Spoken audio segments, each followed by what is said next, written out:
While tending to a task at a client's residence, I caught a glimpse of my wife, Sarah, entering the house next door. At first, I brushed it off as a mere coincidence. Perhaps she was visiting a neighbor or handling a quick errand. But as I watched her from the corner of my eye, a heavy unease gripped my heart. That house had been vacant for months, and her unannounced visit struck me as odd.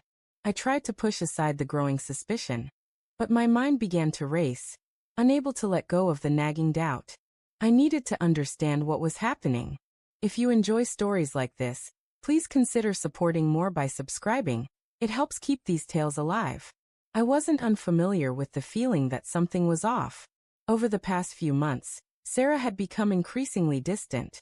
Her once vibrant affection replaced by a quiet withdrawal I couldn't fully comprehend. The spark that had once ignited our bond had dimmed, giving way to a strange coldness. We rarely argued, but the silences between us had grown thick, almost suffocating. I noticed her engrossed in her phone for hours, her attention elsewhere, her eyes avoiding mine in ways they never had before. I told myself it was just a temporary strain, that life's pressures were pulling us apart for a moment. But seeing her slip into that empty house shattered my fragile attempts to dismiss my fears. Something was profoundly amiss. Unable to stay still, I stepped outside, keeping my distance as I observed her disappear behind the neighboring door. My heart raced as I lingered in the shadows, my gaze locked on her path. Why was she there? What was going on? After what felt like an eternity, I saw her approach the entrance. The lights inside flickered on, and a man appeared, welcoming her with a warm grin. I couldn't make out his face clearly, but what followed crushed me. She mirrored his smile with a warmth I hadn't seen in ages, too familiar, too intimate. My mind spun. That smile, once meant only for me, now belonged to another. Was this man someone from her past? A new friend? Or a secret she'd kept from me?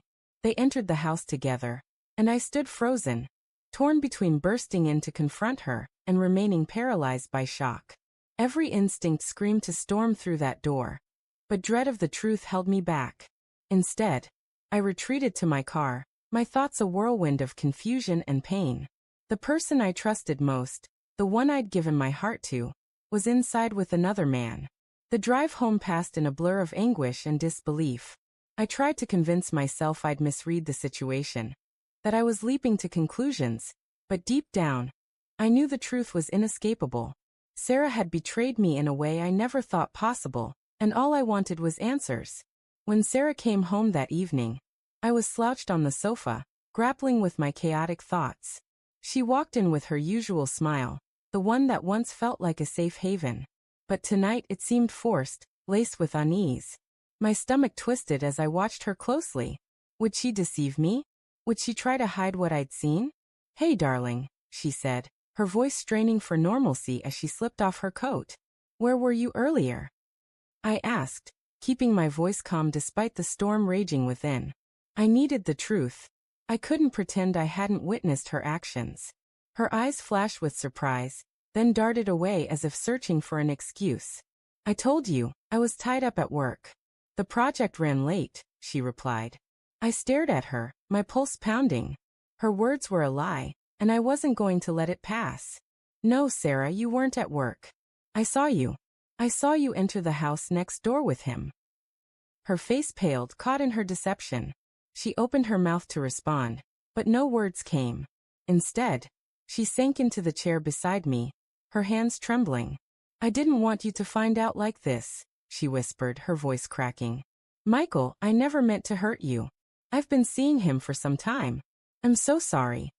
Her admission struck me like a physical blow, stealing my breath.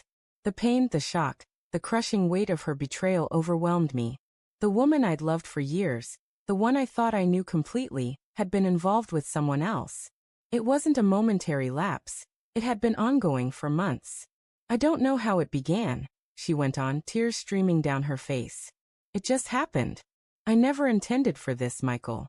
I thought I could keep it from you, but I was wrong. I was selfish and I've hurt you. I never wanted this."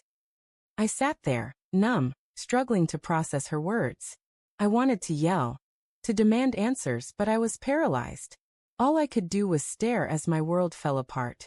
The life we'd built, the love we'd shared, now felt like a fading illusion, replaced by a harsh, painful reality. The silence between us was heavy, suffocating. I didn't know how to respond, what to do next. I'd given her everything, my trust, my heart, and now it all felt like a lie. I need time, I said, my voice barely a whisper. I need time to think, Sarah. I can't do this now. She nodded, her eyes brimming with regret, understanding the weight of my words. I'm so sorry, Michael. I'll leave if that's what you need. For days, I barely slept, my mind consumed by her betrayal. Everything I thought I knew about our marriage had been turned upside down. I didn't know if I could ever trust her again, if I could ever see her the same way. But as time passed, something shifted. I realized I couldn't live in the shadow of her deception. I couldn't hold on to a life built on lies. I had to let go, even if it meant losing the life I'd known. I filed for divorce. It was a heart-wrenching choice, but it was necessary. Sarah tried to apologize, begged for a second chance, but I knew our marriage was beyond repair. The months that followed were agonizing. I moved into a small apartment, starting over, rebuilding my life piece by piece. The pain lingered, but I learned that healing takes time. I rediscovered old passions, hobbies I'd long neglected, and slowly found moments of calm. A year later, I sat in a quiet cafe, watching rain pour down the windows. My thoughts no longer dwelled on Sarah or her betrayal. Instead, I reflected on my journey. How far I'd come, how much I'd grown. I'd been broken, but I'd pieced myself back together. For the first time in a long time, I felt free, unburdened. Sometimes, the hardest part isn't losing the person you thought would always be there. It's letting go of the past and embracing the uncertainty of what lies ahead. As I watched the rain wash the world clean outside, I knew I was ready for whatever the future might bring.